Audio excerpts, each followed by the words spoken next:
light a candle. If you're Catholic, go to church. Offer a prayer. Ask Jesus to help your brother show himself to you. Maari mo siyang makita kung kaya niyang makipagkita or gusto niyang makipagkita sa'yo.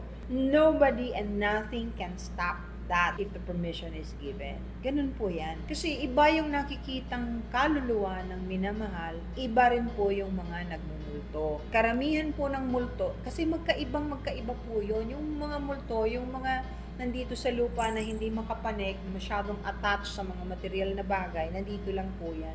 Sila ay hirap na hirap. Pero yun po ang pinili nila Pero hindi po sila yung namamahinga na. Kasi normally po, yung mga mahal natin na yumao, meron na po silang sarili nilang ginagampanan dun sa kinaroroonan nila. Some would go to school, some has a project of their own, iba, may community rin po dyan. Some just wants to be with God.